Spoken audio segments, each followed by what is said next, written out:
Ça commence à bouger au niveau de l'équipe d'Algérie et Djamel Belmadi a décidé de prendre le taureau par les cornes en envoyant une première convocation à Mehdi Boudjemaha. Ne bougez pas. On relate pour vous tous les détails dans ce numéro du 19 mai 2022.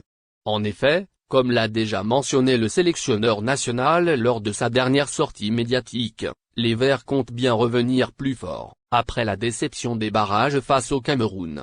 De ce fait, Djamel Belmadi a décidé de donner du sang neuf à l'équipe d'Algérie en faisant appel à de nouvelles têtes, à l'image de Mehdi Boudjemaha qui vient d'être convoqué en équipe nationale pour la première fois de sa carrière.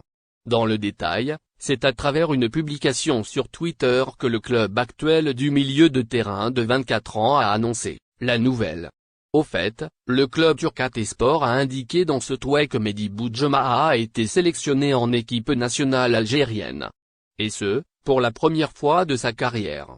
Par conséquent, le club a tenu à féliciter le joueur et lui souhaiter de la réussite avec cette sélection nationale. D'autant plus qu'après sa signature avec Hatayspor, le footballeur professionnel français avait déjà montré son intérêt à rejoindre l'équipe d'Algérie. Ça serait un honneur de faire partie de son projet, a-t-il révélé aux médias des Foot. En couvrant d'éloges le coach douzaine équipe d'Algérie Djamel Belmadi parle des prochaines rencontres. Il n'est pas sans savoir que les prochaines rencontres dans le cadre des qualifications à la Coupe d'Afrique 2023 ne seront pas des plus faciles. C'est justement dans ce sens que s'est exprimé Djamel Belmadi lors de son interview à la FAF TV.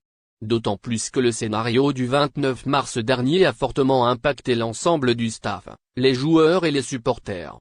Conséquemment, le sélectionneur national a indiqué que l'équipe d'Algérie se relèvera et reviendra encore plus forte.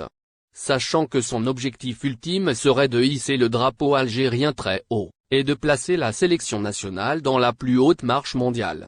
Pour ce fait, les Fennecs devront d'abord affronter l'Ouganda le 4 juin prochain au stade. Le nom de l'ancien international français Zinedine Zidane est toujours lié à l'Algérie. De par son origine, le meilleur footballeur français de tous les temps est toujours attaché au pays de ses parents. Zinedine Zidane, qui a fait les beaux jours du football français et de nombreux clubs européens, aurait été refusé par l'équipe d'Algérie, alors qu'il était encore junior. C'est ce qu'a révélé l'universitaire français Stanislas Franquiel, auteur d'un livre sur l'histoire du football algérien. Ce qui n'était qu'une rumeur assez répandue en Algérie depuis une trentaine d'années vient de se confirmer. Zinedine Zidane, champion du monde 1998 avec l'équipe de France, a bel et bien été refusé par les responsables de la sélection algérienne alors qu'il était encore junior. Né le 21 juin 1972 à Marseille de parents algériens, Zinedine Zidane qui était encore junior a été approché par la FAF pour rejoindre la sélection algérienne de cette catégorie. Cette information, qui n'avait jamais été confirmée par un responsable du football algérien ni évoquée par Zidane lui-même, est restée longtemps comme une simple rumeur. Certains sont allés jusqu'à citer le nom de l'ancien sélectionneur national, le défunt Abdelhamid Kermali, qui avait offert la première CAN à l'Algérie en 1990, d'être celui qui aurait refusé de sélectionner Zinedine Zidane avec les Verts. Zinedine Zidane a-t-il été convoqué un jour en équipe d'Algérie? Mais Abdelhamid Kermali avait tenu à démentir ce qu'il qualifiait de rumeur. C'est archi faux, et c'est une pure invention, pas plus. D'ailleurs je ne comprends pas où ils sont allés chercher ces fausses informations. À cette époque d'ailleurs, rares sont ceux qui connaissaient Zidane, affirmait le défunt dans un entretien accordé le 16 mai 2006 au journal Info Soir, aujourd'hui disparu des étals. Zizou est un phénomène. Un joueur rare que je respecte beaucoup. Maintenant si j'avais refusé les services de ce joueur, je l'aurais dit sans aucun problème, ajoutait le champion d'Afrique 1990 avec l'Algérie. Zinedine Zidane, qui n'avait jamais abordé le sujet, s'est exprimé en décembre 2006 lors de sa visite en Algérie. Lors d'une conférence de presse animée à l'hôtel El Jazair, à Alger, Zidane, qui était invité par le défunt président Abdelaziz Bouteflika, a été questionné par un journaliste à propos de l'information selon laquelle il aurait été convoqué en équipe nationale d'Algérie.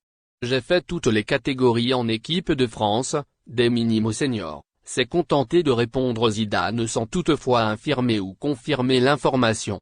Zidane avait été recalé par le responsable de l'équipe d'Algérie, car jugé trop frêle il aura fallu attendre cette conférence animée le samedi 14 mai 2022 à Roubaix en France par un universitaire français pour avoir enfin une réponse à cette question.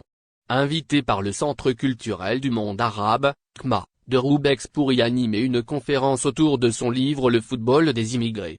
France-Algérie, l'histoire en partage, paru en mars 2021, Stanislas Franquiel, maître de conférence en histoire du sport à la faculté des sports d'Artois, a révélé une information de taille sur Zinedine Zidane.